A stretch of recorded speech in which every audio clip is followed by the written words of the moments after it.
네, 4월 8일 김은재 뉴스인 두 번째 코너 여의도 박장대소입니다.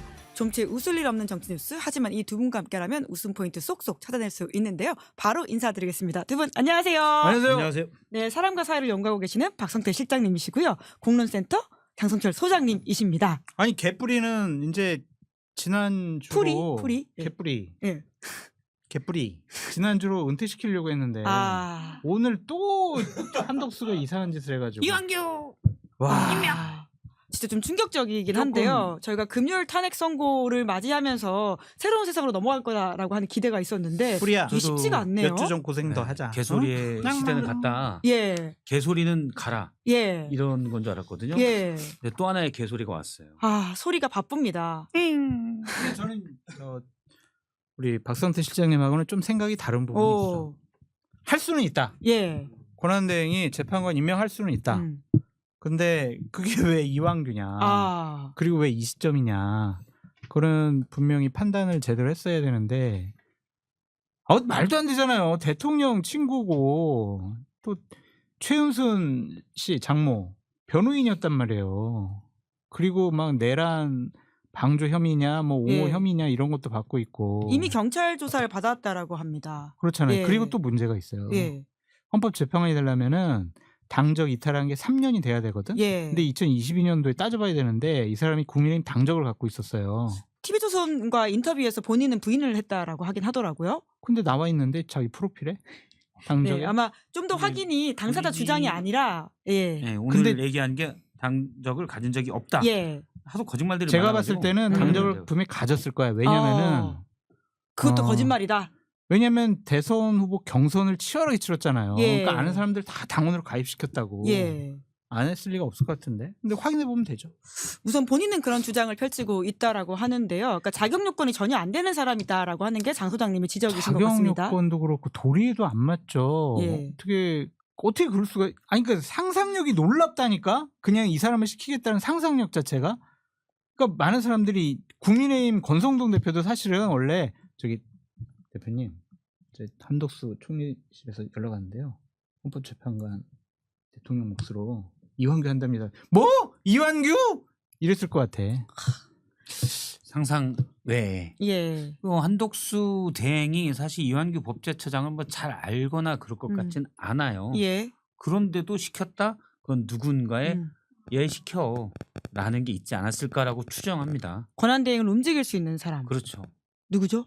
일단 권한대행 와이프가 움직이겠죠. 아, 근데 그분도 이완규 법제처장을 잘은 모르겠죠. 예. 그러면 남는 건 전직 대통령 윤석열 씨가 남지 않을까라고 추측해 봅니다. 그렇지 않고 제가 갑자기 뜬금없이 이완규다?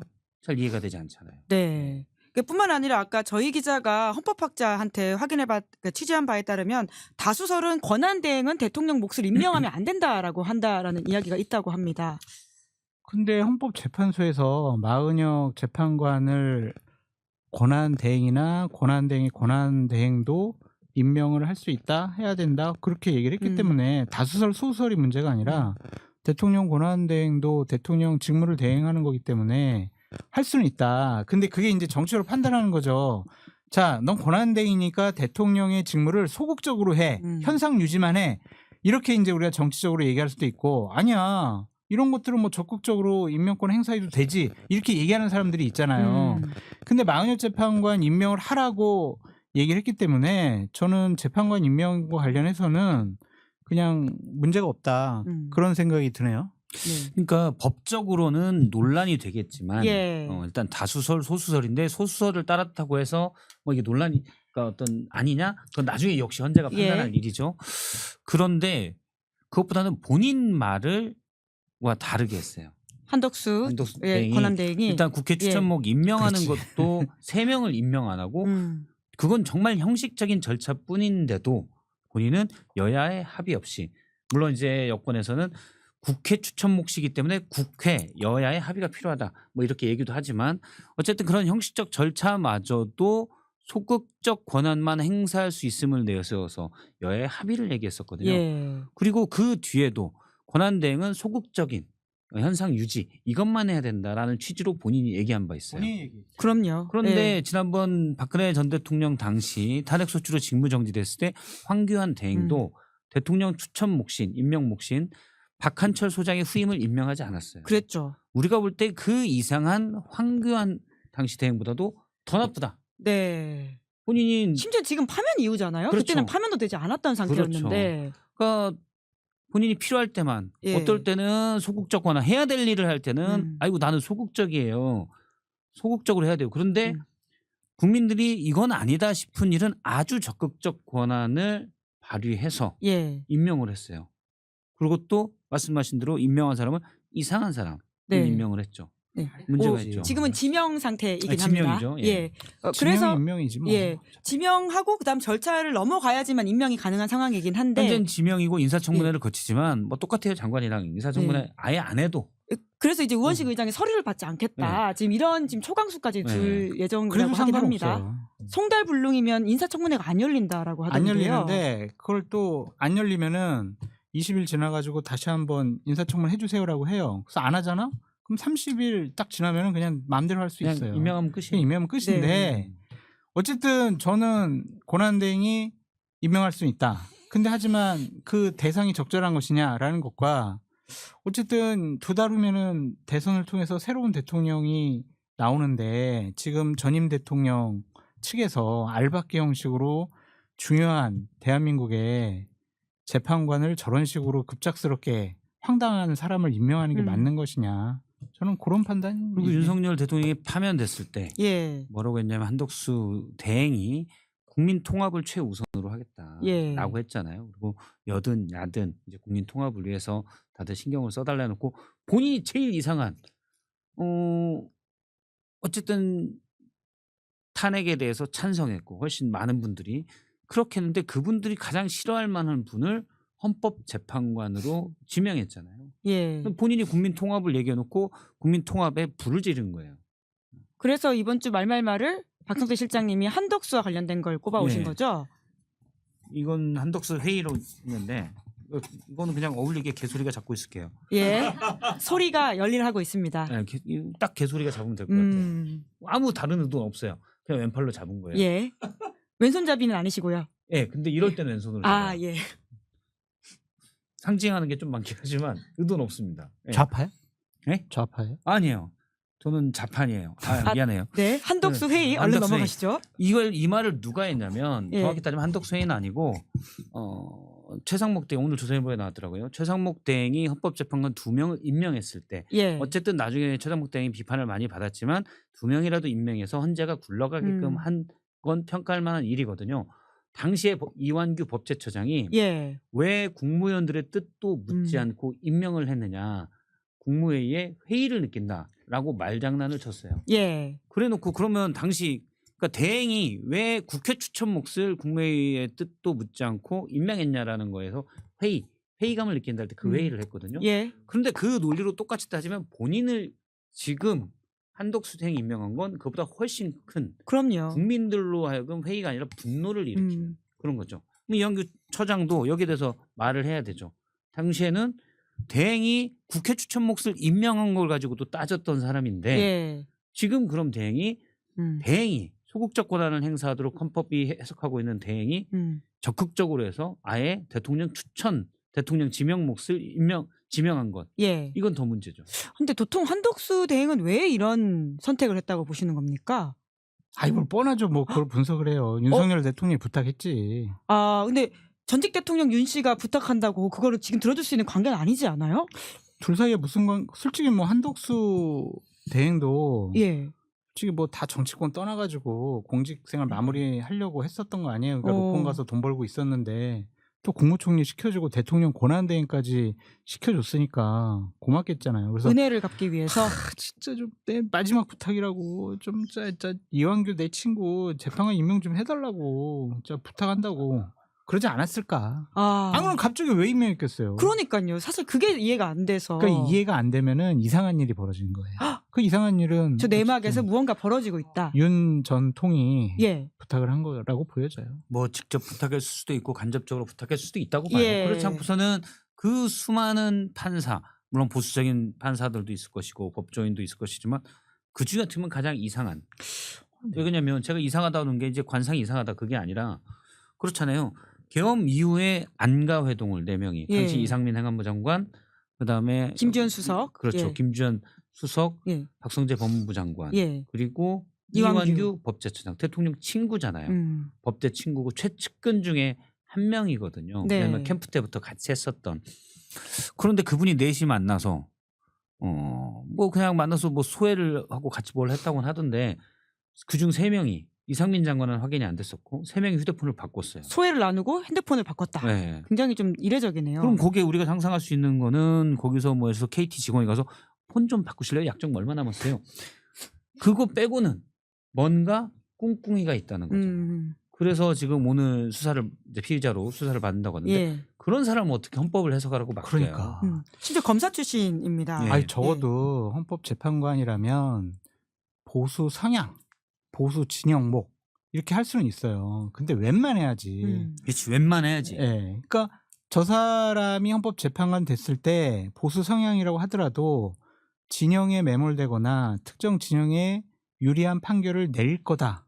편을 들어줄 거다. 그런 의심이 있으면은 이거는 하면 안 되죠. 네. 어쨌든 우리가 이번에 봤잖아요. 헌법재판관 보수 성향 3분.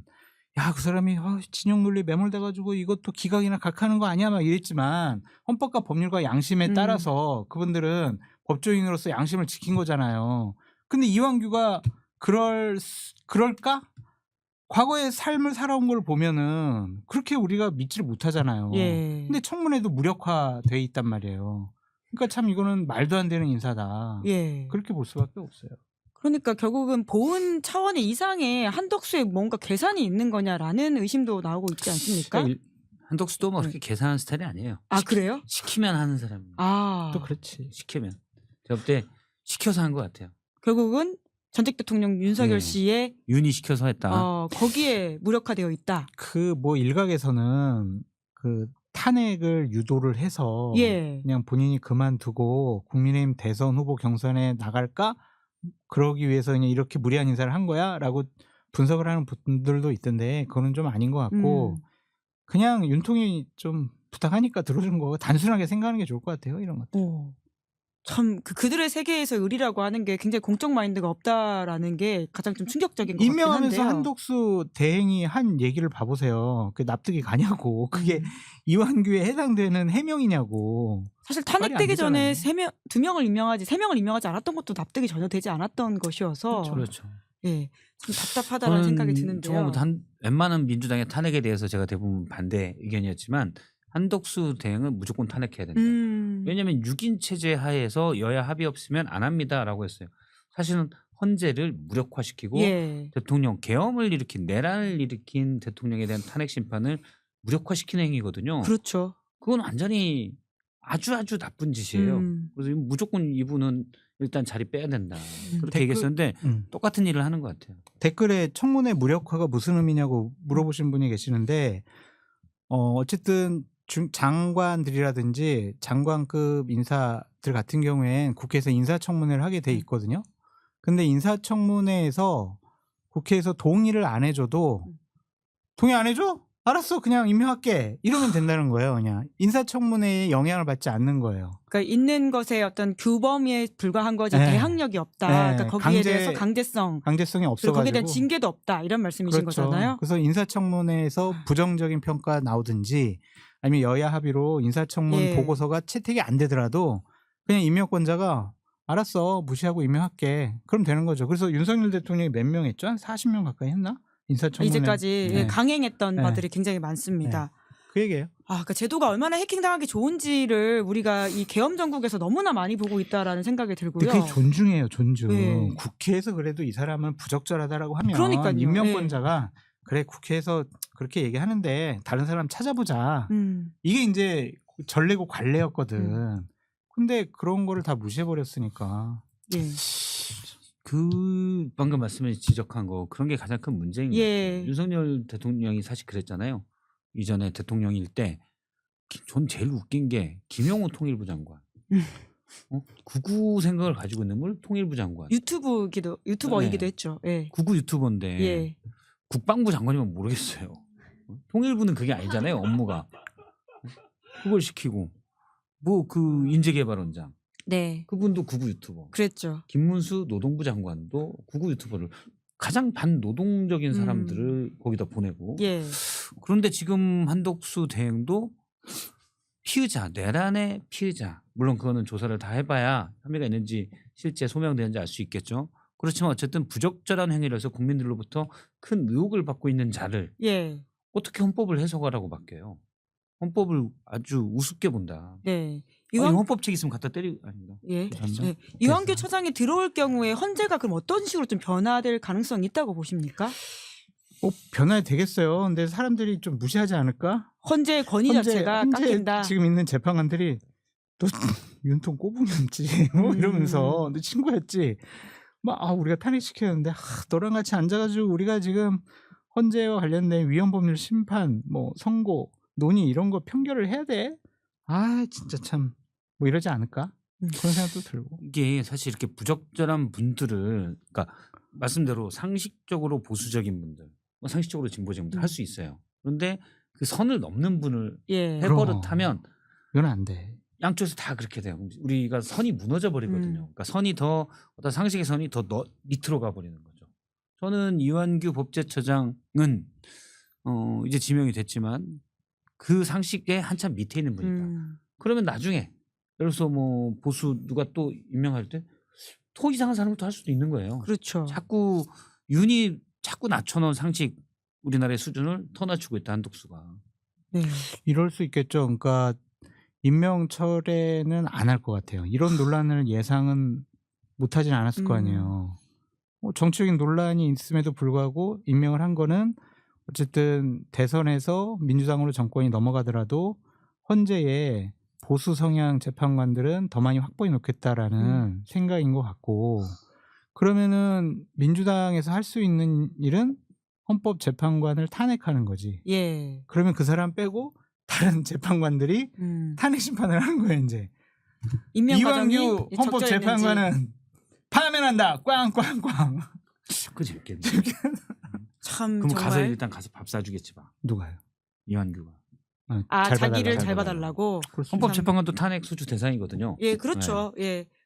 어차피 공무원에 대한 징계이기 때문에 직을 수행할 수 없는 사람 위법하다라고 한다면 파면이 가능하긴 합니다. 그런데 지금 당장 민주당에서는 아까 박성태 실장님은 탄핵 이야기를 하시긴 하셨는데 한덕수에 대해서는 이걸 좀 막기 위해서는 우선은 지금 가처분 신청과 권한쟁의 심판을 하겠다 이렇게 밝히긴 했거든요. 그것은 좀 효과적이라고 보십니까? 일단 정치적 메시지인 것 같아요. 근데 어떻게 될지 모르겠어요. 앞서 말한 권한대행의 소극적 권한, 적극적 권한 이건 해석의 문제지 사실 아직 법으로 정해져 있는 건 아니거든요. 이건 하지 말라라는 거기 때문에 나중에 권한쟁의 심판에 들어가면 역시 헌재가 판단할 일인데 상당 기간 일단 시간이 좀 걸리고 그리고 이제 나오는 게 자격의 문제입니다. 헌법재판소법에 보면 헌법재판관이 되려는 자에 대한 자격이 있어요. 근데 자격이 없는 자가 있습니다. 앞서 얘기할 건 당적? 3년 이내 당적 그리고 3년 이내에 어떤 선거사무소에서 자문단, 고문단, 위원으로 일했던 자 이들은 안 돼요. 캠프 활동을 했다라고 알려져 그래서 있긴 제가 한데요. 그걸 다 봤거든요. 캠프에 있었는데 당시 윤석열 국민캠프 법률팀이라는 공식 명이 있습니다. 그래서 거기서 따로 페이스북도 하고 뭐 장모 문제나 여러 가지에서 대응 메시지도 냈거든요. 그거 있고 그다음에 윤석열 캠프 법률팀이 또 있어요. 거기에 송경식 변호사, 뭐 주진우 이렇게 같이 이완규 변호사가 변호인으로 들어가 있습니다. 그런데 이게 그러면은 제가 헌재 규칙도 찾아보니까 여기서 자문 고문은 어떤 사람을 말하는 겁니까? 헌재 규칙에 뭐라고 되어 있냐면 선거 사무소나 이 선거 연락 사무소 여기에 등록된 사람들이에요. 그래서 등록이 안 됐다면은 그 자격요건은 가능할 수 있다. 해당이 안 될 수도 있겠더라고요. 법적으로는. 대신 정치적으로는 그런 법 취지 자체가 어떤 정치에 정파성에 영향을 끼칠 만한 사람들을 배제하자는 건데 등록 안 해놓고 사실상 캠프에 뛴 사람을 한다? 이건 문제가 있죠. 저희 진짜 헌법 전문가 다 되어가고 있습니다. 규칙까지 찾아보게 되는 상황이라고 하는 게 이제 이게 뭔 일인가라는 생각이 들긴 하는데요. 이럴 땐 법대 갈 거 그랬어요. 안 됩니다. 박성태 실장님은 국문과 소중하게 지켜야 됩니다. 국문과 굶어요. 국문과 1타 강사 지금 최고의 인재이시니까요. 저는 어쨌든 한덕수 대행이나 이완규 처장 안 그만뒀어요. 아직도 처장이더라고요. 희한한 사람이. 내일 법사위 현안질에 나온대요. 나온다. 정말 처장 자격으로. 이 내란을 내가 뭐- 겪어도 그들은 여전히 자기 자리를 지키고 그래도 할 말 있습니다. 다 하겠다 이거 아니에요. 예. 맞서 싸우겠다. 정면 돌파하겠다라는 건데 저는 이거 염치가 없는 행동이다라는 생각이 들어요. 윤석열 정권 시대는 저물었잖아요.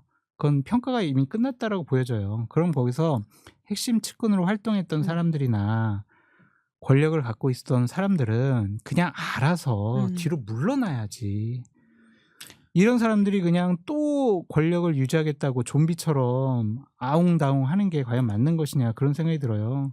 그러니까 이런 사람들 때문에 이제 여야가 계속 치열하게 정쟁할 수밖에 없는 것이고 문제 지적할 수밖에 없고 그냥 서로 죽일 듯이 으르렁거리고 봐봐요. 권성동 원내대표는 아유 이게 참 뭐 제일 적임자를 잘 뽑았습니다 이래버리잖아요. 이게 뭔 말이냐고 이게.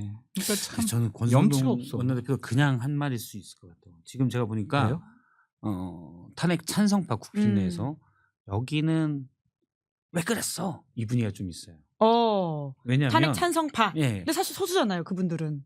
뭐 그 목소리 낸 사람은 예, 소수일 예. 수 있지만 일단 내심. 대선이나 예. 하선은 왜냐면 외연 확장을 해야 되기 때문에 이쪽에 더 힘이 실릴 거라고 기대하는 분들인데 예. 보세요. 지금 어쨌든 이 탄핵 찬성파는 이거 우리가 중도로 잘 외연 확장을 하면 이번 대선 해볼 수 있다. 이런 생각 갖고 있잖아요. 한독수가 거기다 물을 팍 뿌리고 간 거예요. 오히려 엑스맨이 되어버렸다. 지금 많은 국민들이 분노하잖아요. 예. 한독수 대행이 그럴 권한이 있어?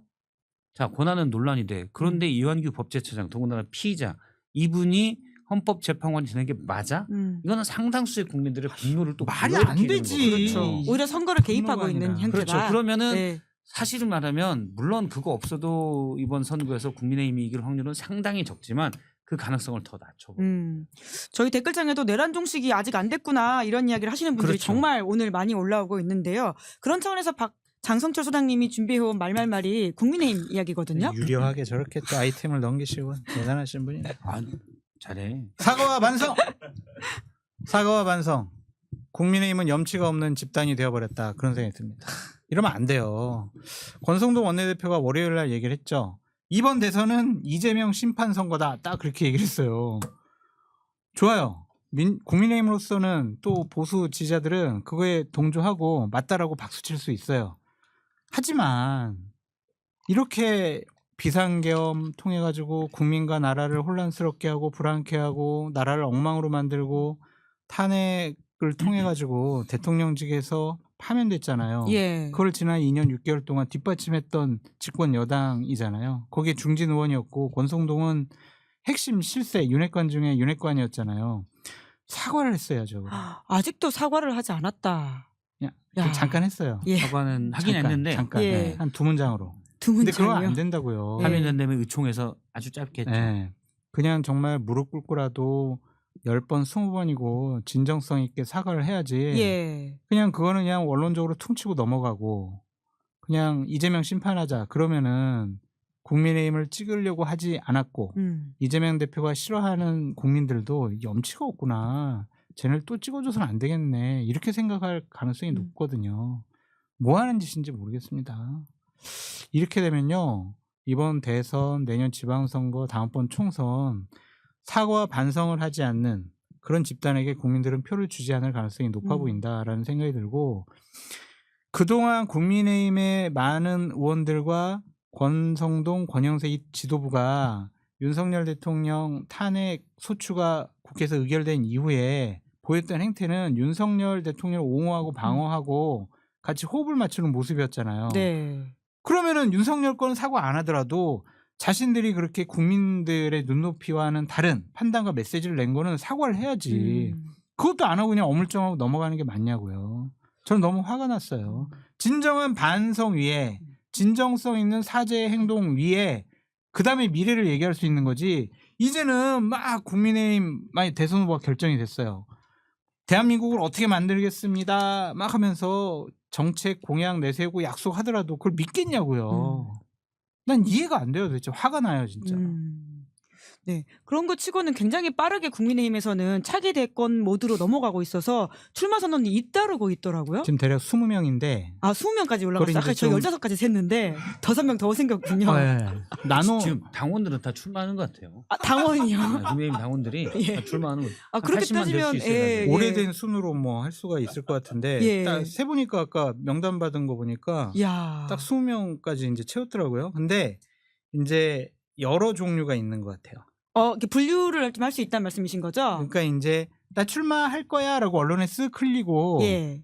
계속 이제 언론에 보도가 될 거 아니에요. 그걸로 끝인 사람. 아, 언론 플레이를 즐기는 형. 예. 예. 언플 형. 그리고 출마 기자회견까지 했다가 그래서 저는 당의 대선 승리를 위해서 백의종군 하겠습니다 하고 물러날 사람. 아, 기자회견만 하고 끝낼 사람. 예. 그리고 1차 컷오프에서 끝날 사람. 그러니까 2차 결선까지 갈 수 있는 사람.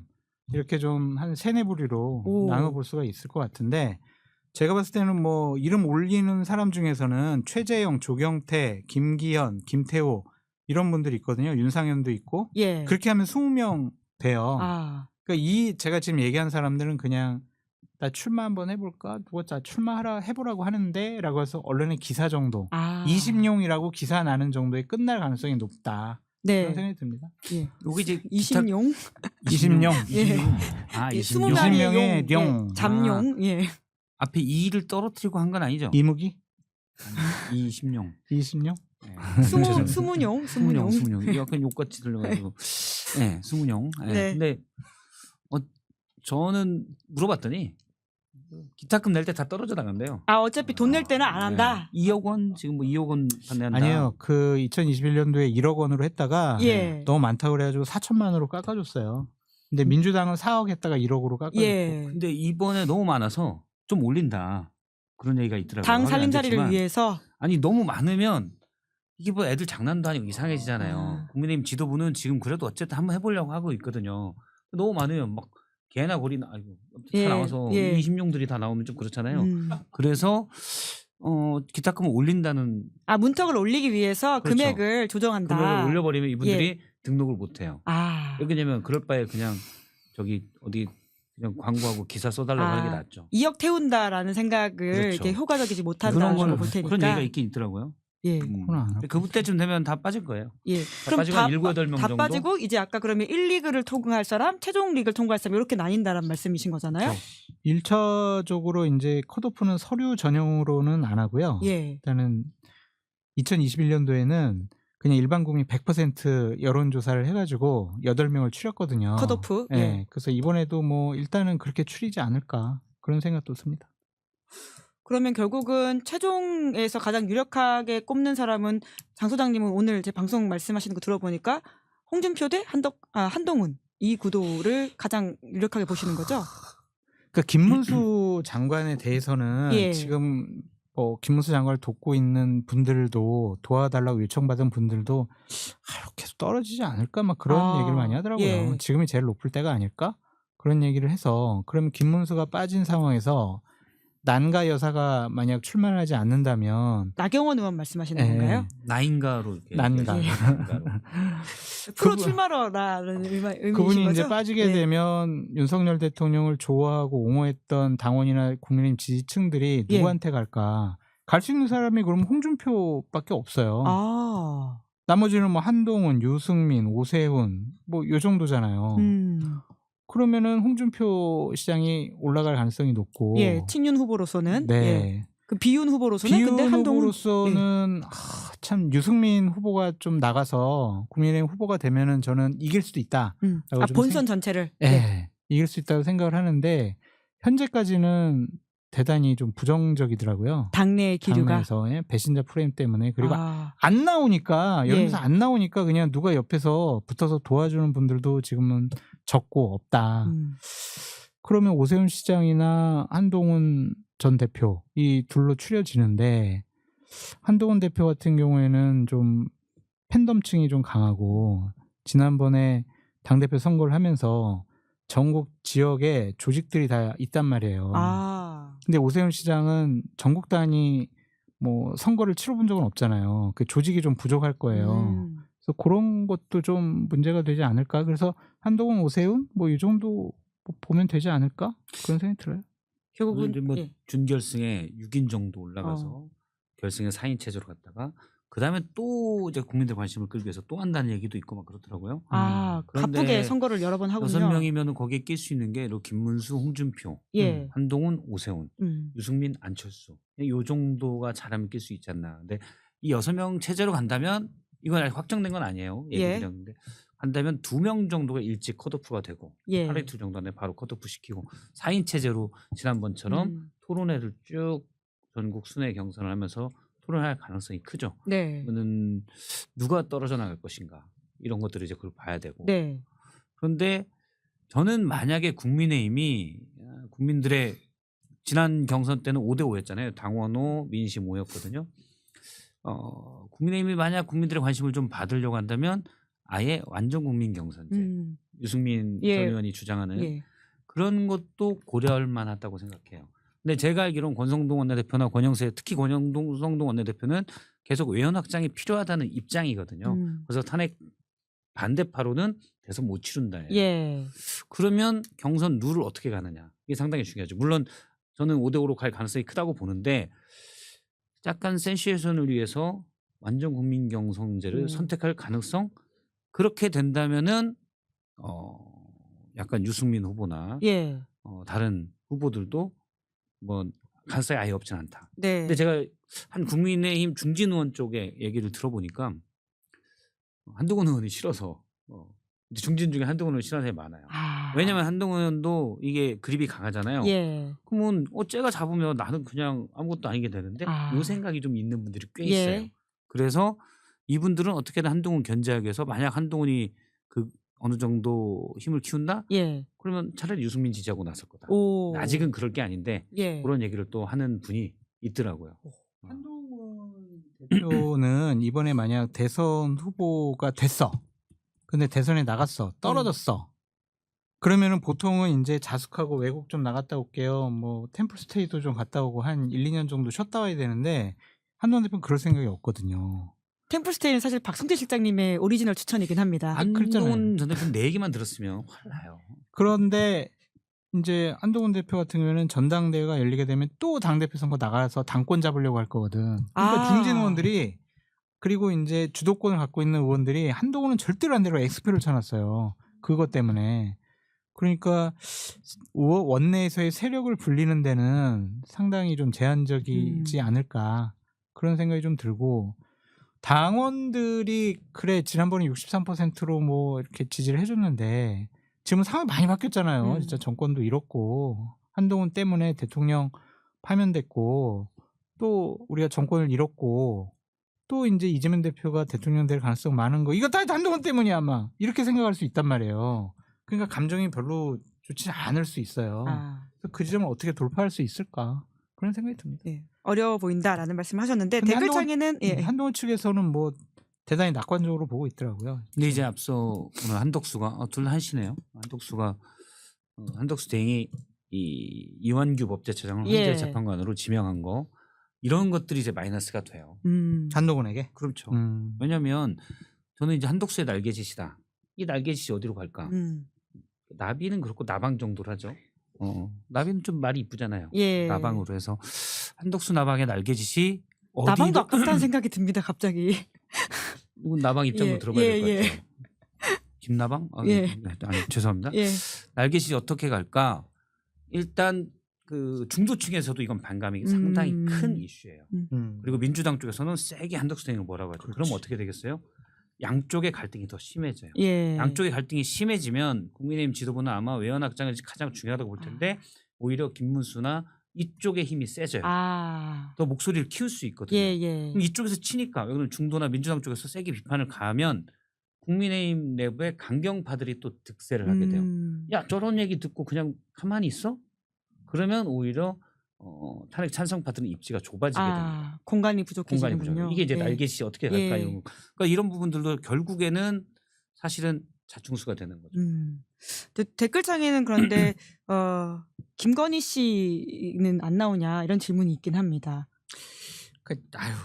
그거 이제 윤석열 대통령이 잘 됐을 때나 이제 정치도 한번 해보려고 그러고 보궐선거도 나가보고 대선도 출마해보려고 생각하는 거지. 저렇게 이제 완전히 그냥 역적으로 몰려가지고 사과로 쫓겨나는 거잖아요 지금. 거기 부인이 어떻게 나오겠어요. 말도 그건 안 가능하지 되지. 않은 이야기다. 불가능하죠. 워낙 불가능한 이야기들이 많이 실현되고 있다 보니까 사람들이 또 이런 걱정을 하고 있는 것 같습니다. 권력을 갖고 있었으면 네. 그리고 여론의 지지를 많이 받고 있으면은 김건희 씨를 저렇게 좀 정치권에 대비시킬 생각은 분명히 있었던 것 같아요. 근데 지금 완전히 지금 폭삭 망해버렸잖아요. 대구 경북에서도 윤석열 김건희 때문에 망했어 이러한 얘기들이 많단 말이에요. 당원들 중에서도. 그러니까 정치적으로 뭘 하기에는 힘들고 이제 저기 서초동 가셔야죠. 서초동인가요? 서초동이지.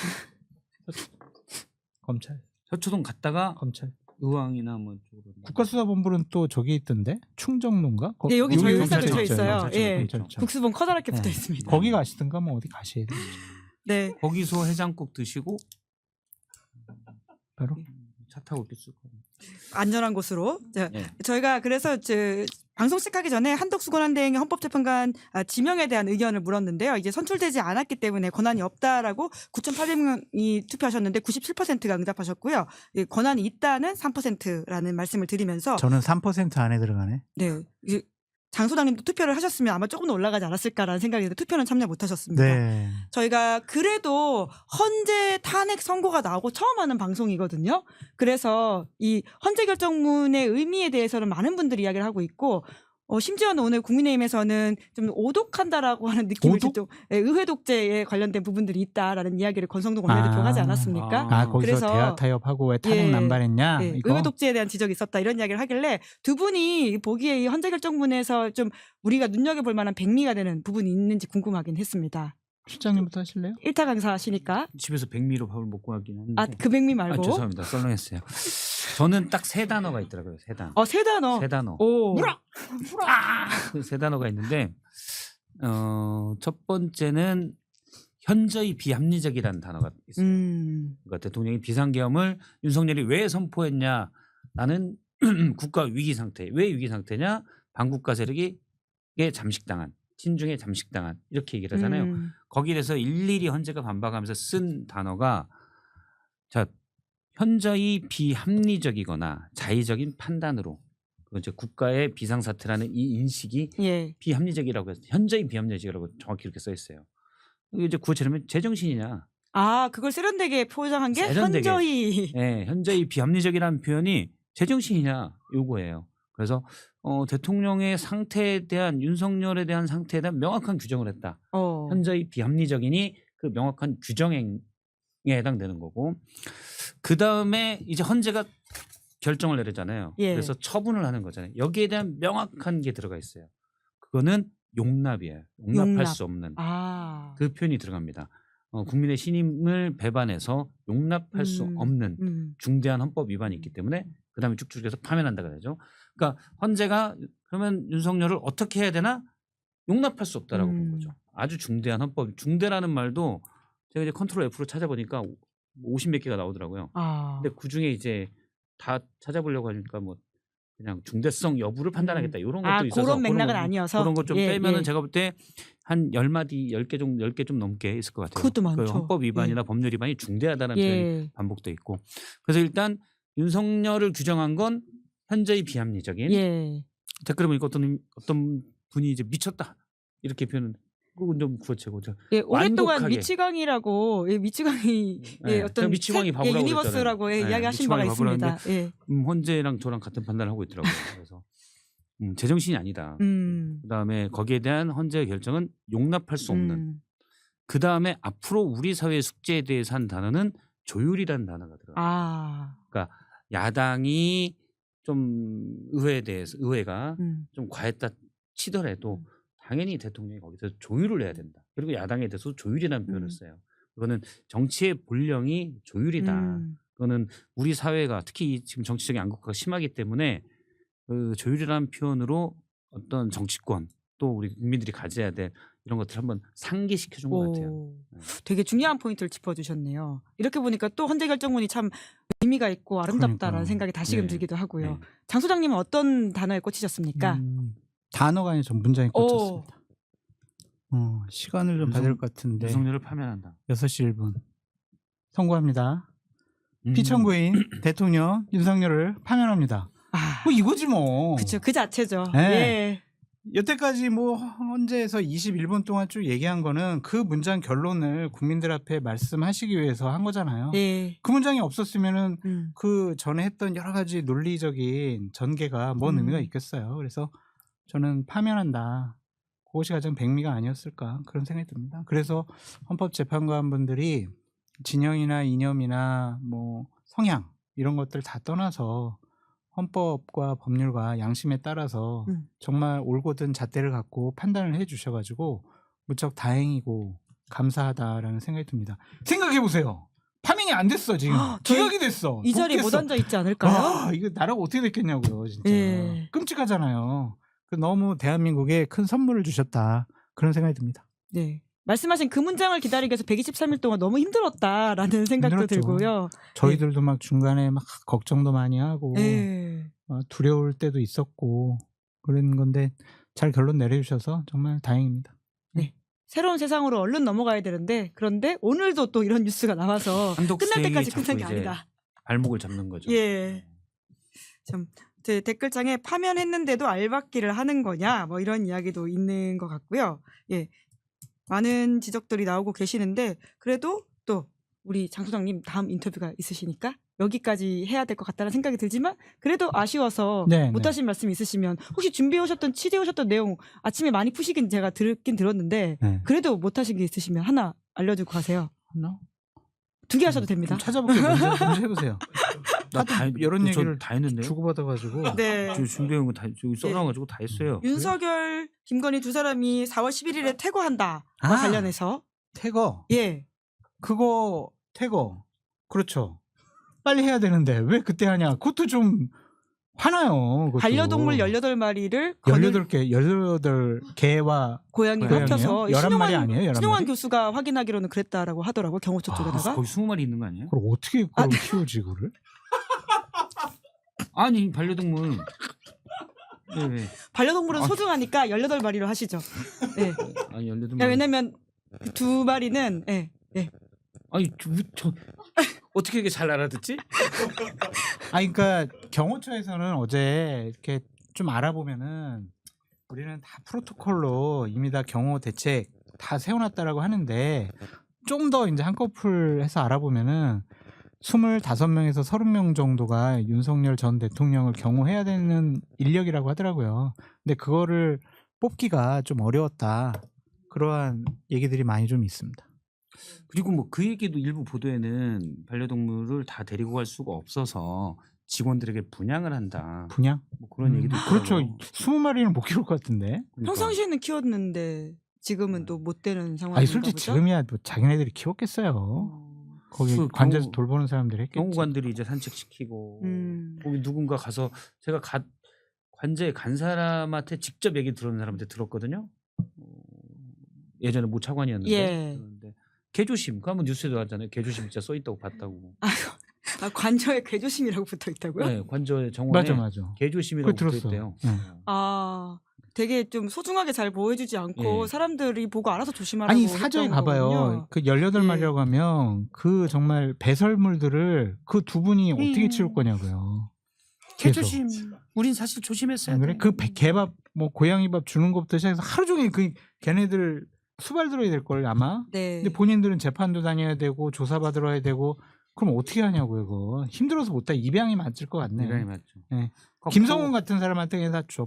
하면 되겠다. 그분도 돌보기 어려울 수도 있습니다. 그런 것 같아요. 향후 재판과 이런 것들을 염두에 그러네. 두면.